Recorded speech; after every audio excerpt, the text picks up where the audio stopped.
And I'm so glad that you're here because I have my first female guest on video, and I'm so excited. She is a friend. She is the founder of the Austin Entertainment Business Network, and that's where we first met, like a couple years ago, I believe.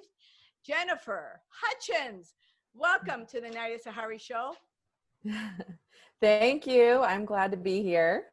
And what I have to tell you about Jennifer is that she has produced over 200 episodes and docu-series on CBS, A&E, Travel Channel. I mean, so many, so many. So we're going to talk about that. And she's currently just now finishing one that she started last October. So we're going to talk. Jen, who are the directors that you work with? The directors are Richard Linkletter and Bill Gutentag. It's an animal rescue show, and it's going to air on CBS All Access in the fall. Focuses on some really heartwarming stories, all based in Central Texas. Wow, that's going to be great. I'm going to watch that one. I love animals. Mm-hmm. I think right now we need to have a feel-good, animal story. Yes. Type of thing out there. Yes, absolutely. You know, I've rescued 18 animals. Oh, wow. Yes, that's a I lot did of animals. myself, all by my lonely. I got each one individually, took them to vets, got them spayed and neutered and whatever they do, checked and injected and rejected. And oh my God, dogs and cats. Oh, wow. That's great. Yes. And I rescued raccoons and birds too. I took them to wildlife rescue. Nice. There's so many animals that need to be rescued. But we find too that when you rescue animals, they kind of rescue you too. Yes, they do. Yes, absolutely. You're absolutely right. And it's so beautiful, so beautiful. One dog goes into my memory that I'll never forget, that I had a hard time getting, and I led it to my house with dog biscuits, and one at a time, and it walked and ate the biscuits one at a time because it was near the freeway. And it, poor thing, had his tail between his legs, and that tail would not come up for anything. He was terrified.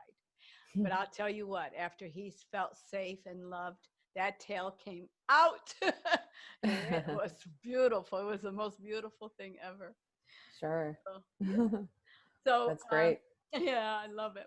So let's talk about the episodes that you work on. You're a producer. Mm-hmm. So Yes. what does a producer do? And what's the difference in producing TV series or a film? Okay. Well, a producer is kind of like the captain of the ship.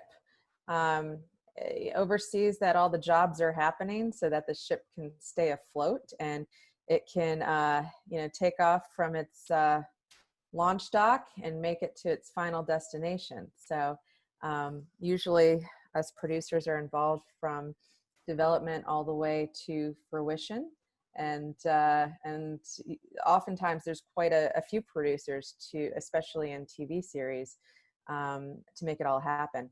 On this show, or on this series, it was 10 half-hour documentary episodes. We had 4 field producers who were assisted by 3 associate producers. We had 3 executive. Actually, we had more than that. We have over 5 executive producers, a co-executive producer, a supervising producer. Wow. We have network executive producers, and everybody does a different job. So, from anywhere from creative decisions to budget decisions to a collaboration of both. Absolutely. You are so right. I've been a producer and I know exactly what you're talking about. And what I love about this industry is that the director, the producer, the assistant director, the makeup artist, the gaffer, everyone has their duty to do and their specialty. And they make and create this beautiful film or whatever they're working on. And it's a team effort.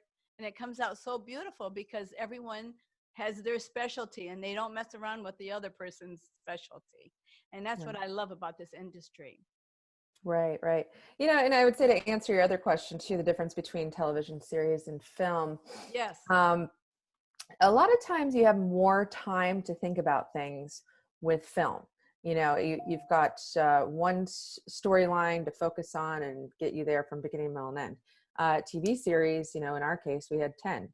So we've got 10 stories happening simultaneously, and they're not all happening in order. Sometimes, you know, so it's a docuseries, so it's about, you know, real life things happening. So real life things don't necessarily happen in order. And so we kind of play checkers with our calendar, and we have to keep track of the story as each individual story is happening throughout the 12 weeks of shooting. So sometimes a lot of stuff would land on the same day, and we would have to double hire all of our teams or triple hire all of our teams so we could go out and shoot simultaneously. So you have to just be very nimble and flexible, moving on your feet. I mean, there was a couple days where I think we put out 4 different call sheets because there was just 4 different teams working simultaneously. Yeah. So it's like doing 4 films at once sometimes. That's right. Oh my God. Or 10 films at once. You know, once we deliver this, we'll have delivered 10 half hours. So, you know, 10 mini films at once. Wow, amazing. Isn't it amazing? And wow, I know you put in a lot of hours. What is your day like when you're on set like that, working? Mm-hmm. Well, you know, I've been doing this almost 15 years. No, And so, yeah. you're only 21. Thank you. Yeah. You know, I started when I was, you know, 5. Oh, yes, exactly. So, you know, it depends on what show I'm on. You know, sometimes I'm more of a creative, and I'm in the field overseeing the shoot days, and you know what we planned is getting executed, and if it's changing, that we're able to adjust our storyline as well. You know, in docuseries, the script is alive, so you pre-plan it so you know what to expect, and you know what cameras to hire and what lighting to bring and how many crew and what location releases and what cast and all that. But you also have to just let it breathe, and what's going to happen happens.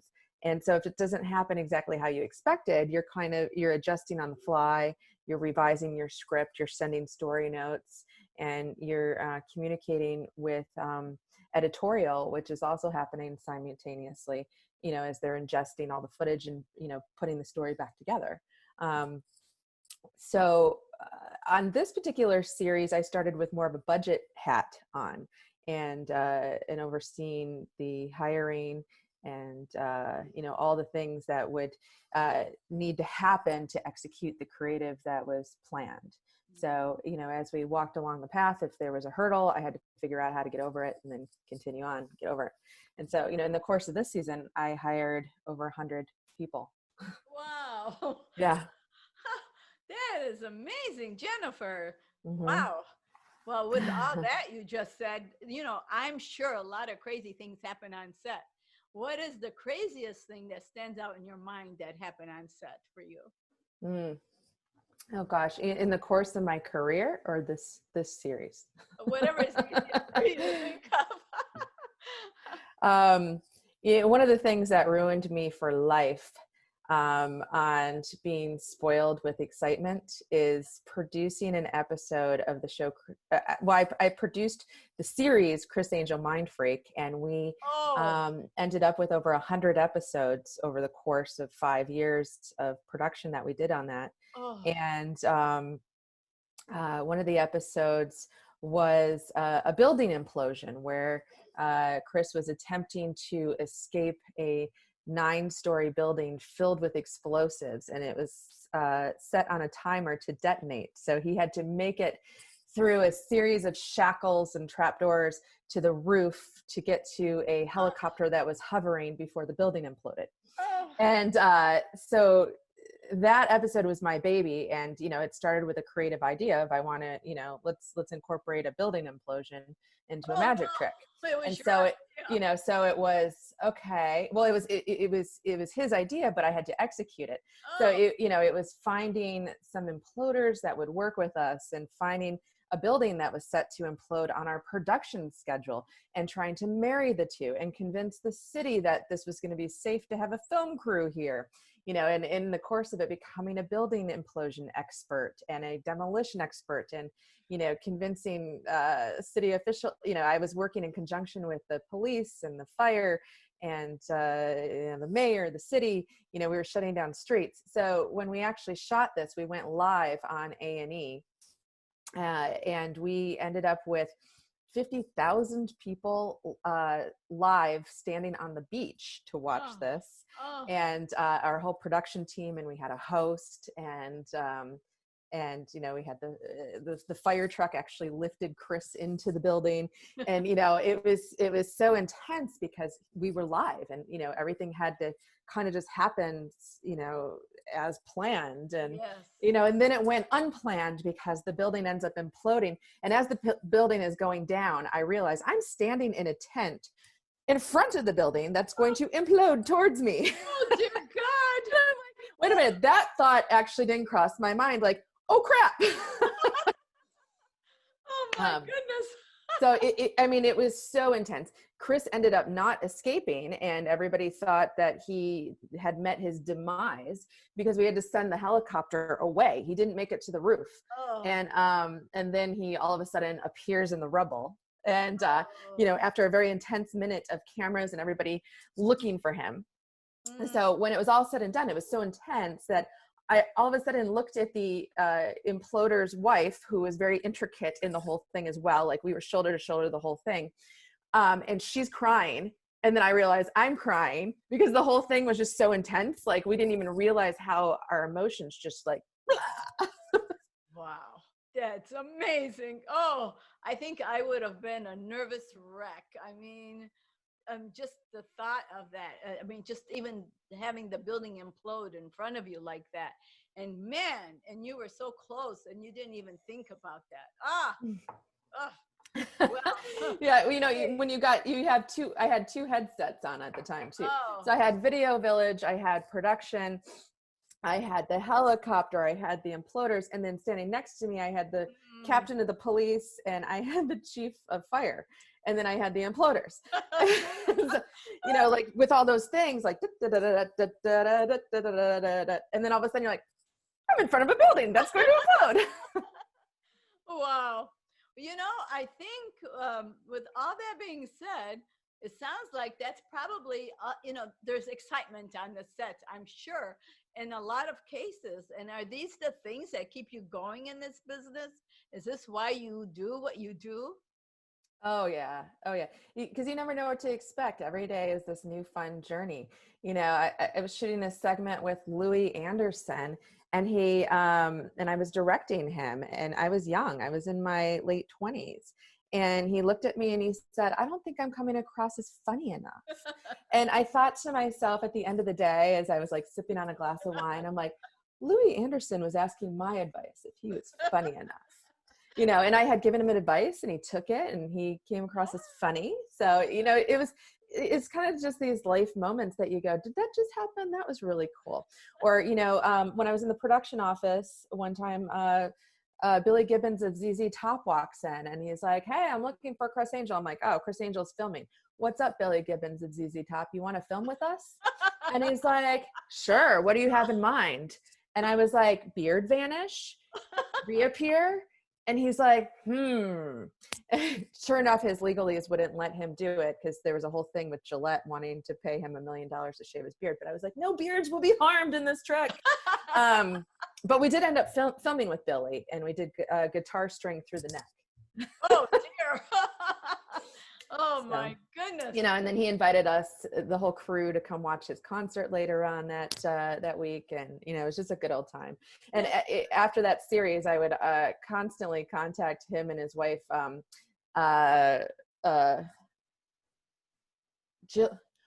Gilly. Yeah, Gilly.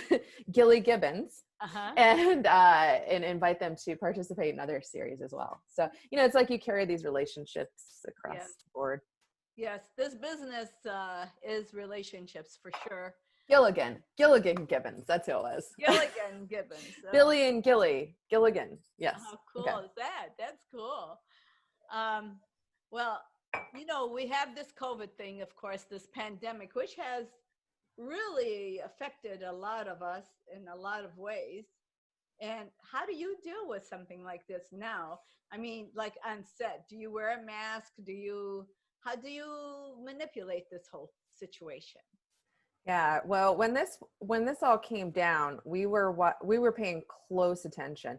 My coordinator, his whole family is from China, so we saw what was happening with the lockdown there, and he said, he was saying this is coming here. We should start preparing, and I think a lot of organizations start preparing. And in Texas, HEB was already talking to China Yes. when this was coming down, and that's why they were so organized compared to other people. So Yeah. we were kind of doing the same thing. We were like, okay, and we knew that it was going to be hard to get masks. Like that's like when this all went down, people were struggling. Like, oh my gosh, how do we get these masks? And then the more you found out that the only thing that was very protective was the N95 masks, but you couldn't get those because those were being distributed to the medical facilities. So we went on this rampage to try to track down KN95s, which were the equivalent, only Korean made, so that we could have something that was actually protective against COVID, and so that we were ensuring safety of our crew. But we were working simultaneously with the film commission, who was putting out messages to all of us, everybody's at stay at home, filming's not allowed, so we were just kind of prepping. It's like everybody was kind of inching to the starting line, waiting for the gun to shoot, that we can go back out. Because when this happened, luckily we'd finished all of our shoot days. We only had pickup days left. So we merged all of post virtually. And so we have two directors. One ended up in San Francisco, one in Austin. Our executive producer, writer ended up in New York, two editors in New York, another one in LA. We've got color in New York, mix in Austin, mix in San Francisco. So everybody just went virtually, and we had to figure out, how to still keep things moving forward. But when we got out to set, we thought about it so much on how we were going to be safe.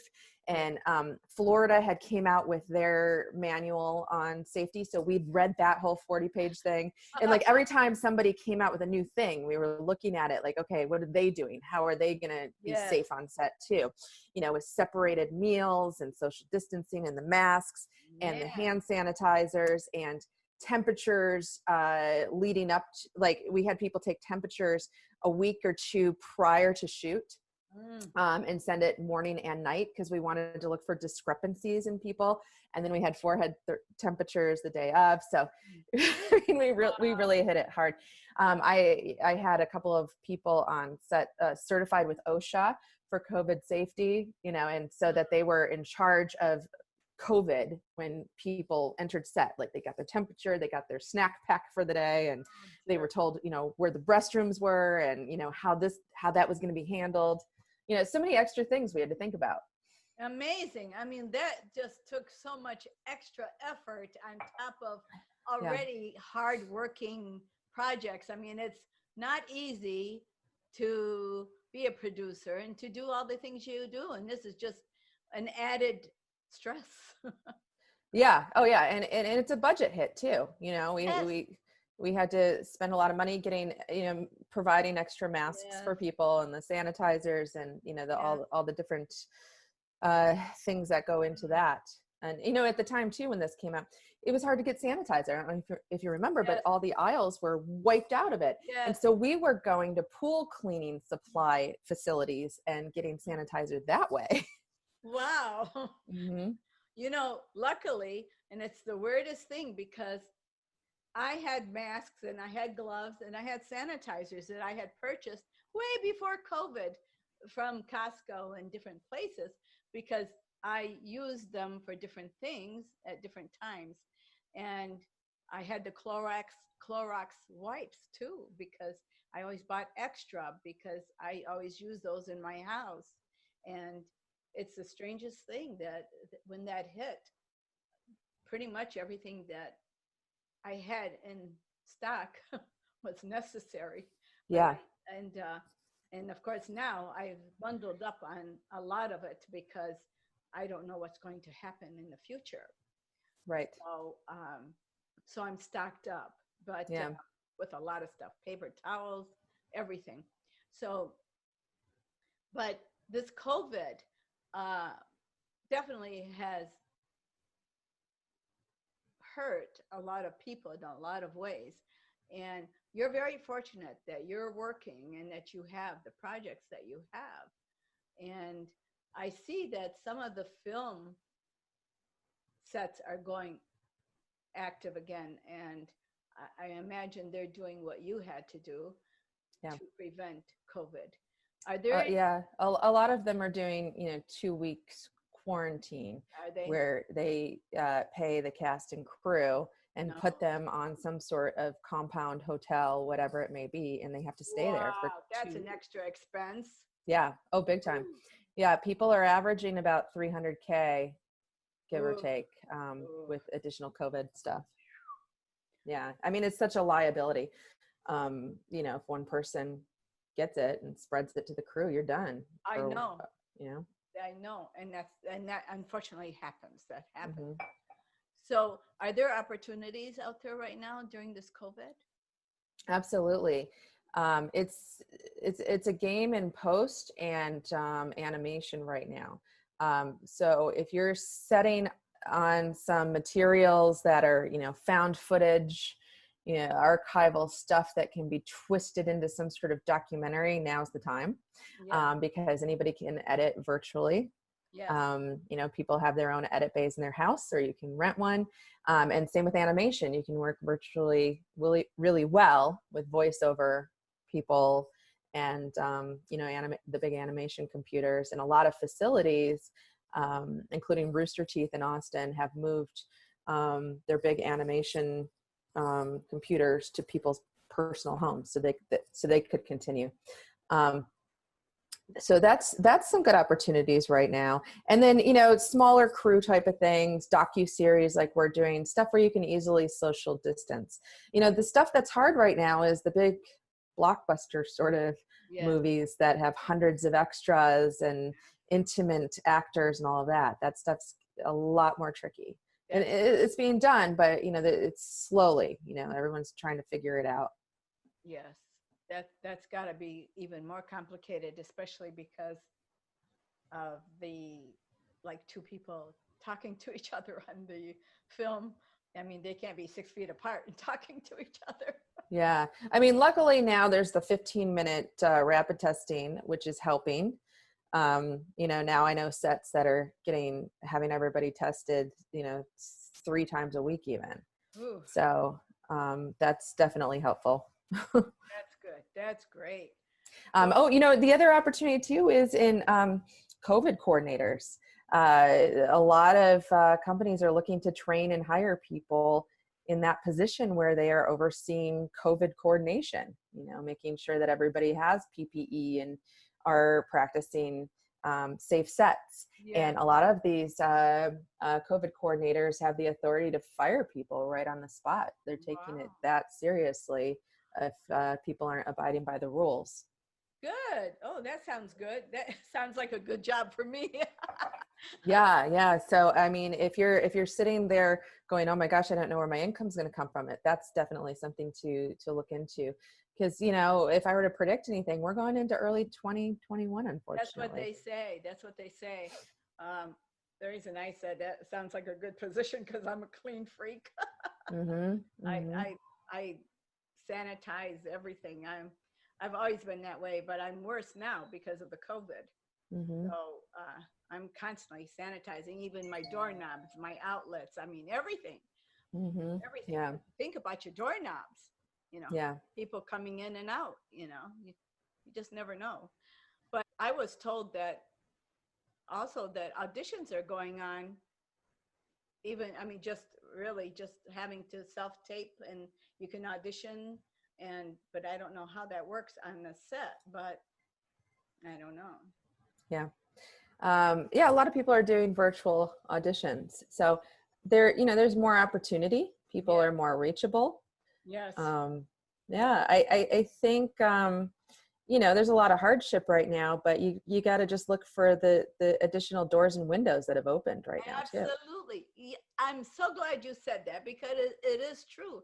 And this is an opportunity for many people to have a new career in something else, or maybe their dream. Hmm. So, speaking of dreams, is this a dream that you've had since what age? Oh yeah. I grew up in a small town in Michigan, Dukes of Hazzard style. It was a Ford Motor Company town where most everybody was employed by Ford, and then a mix of University of Michigan professors. But nice little quaint, Victorian homes sort of style town. And we were bored out of our minds. And I grew up playing the piano and dancing and going to traveling Broadway shows, and I just loved the entertainment business. And I originally had dreams of Broadway, of being involved in some sort of way. And when I was 18, I went to Hollywood on a trip, and I thought, "Ooh, this is where I want to live." And I studied writing and journalism, and I became a journalist, is what I got my degree in at Michigan State University. They had the second top journalism program in the nation, second to Northwestern. And so I was the second student to be aired on CNN, and then got a job at CBS right afterwards. But the Hollywood aspirations were still brewing and calling. And so after a year of working in news, I packed up everything that I owned in my car, drove across country without a place to live or a job, and landed in Hollywood. And didn't know what the hell I was doing. Thought I did, but I didn't know what the hell I was. And I didn't know anybody, and I didn't, have any circles or whatever. And a month later, 9/11 happened. Oh and no. and a freeze went over the whole city, and it was very scary. And when one door closes, another opens. I looked Amen. into entertainment temp agencies, and I said, I only want to work in the entertainment business. And they said, good luck. So does everybody else. And and this is when you had to show up in person and take the typing test and all that stuff. And so I did that with 13 of them. And they had said, call us in the morning, and first, the first people to call will be the first on the list, and those will be the ones that we send out. So they opened up at 6 a.m. So I set my alarm for 5:58 a.m. every morning, and I would go, I'm available, I'm available, I'm available, I'm available. And then I just turn back over and kind of fall back asleep. And I worked every day, almost every day, because I was just so speedy at it. Wow, that's amazing. We have some similar stories. I did something similar. It's too long to talk about now, but when we get together, I'll have to share. But I'm from Michigan too. Did you know that? I think we talked about that a long time ago. Yeah. What part of it was it? What, Dearborn Heights and Oh, Dearborn Heights. Ford Okay. Motor Company. Yes, Yeah. Yes. Okay. yes. And I went to Fortson. Ah. Okay. Nice. I was a little town outside of Ann Arbor. Oh, okay, cool. Yeah, well, see, I knew there was something about you, and that was special, and that drew me to you. And but what advice would you give the listeners here, our audience, if they would like to pursue being a producer, doing what you're doing? How would someone begin to do that? Because we all have dreams, and a lot of us have the same dreams. Some of us have different dreams, but our dreams are dreams, and we all want to bring them alive, and we all have passion, and we want to learn how to do it. We just need the motivation. What would you do? What would you say? I think, to draw your roadmap first. Do you want to work in film, TV series, scripted, unscripted? Make a decision there, and then start talking to the people in that field, and try to get yourself in. You know, a lot of people will start out as a production assistant and then, you know, work their way up that way, and they'll split off into two different routes. If you're more towards the business side of things, logistics, money, or if you're more towards the creative side of things. So you know, from production assistant would work your way up to a producer's assistant or associate producer, and then kind of keep going up that way. Or if you're more logistical, you would work your way up to a assistant coordinator, production manager, line producer, that sort of thing. Beautiful. Beautiful. Thank you so much. And thank you for accepting this offer to be on my show. I know you're busy and it was difficult for you, and I really appreciate your time. Thank you for having me. You're welcome. God bless you. You too. Bye-bye. Bye. Bye.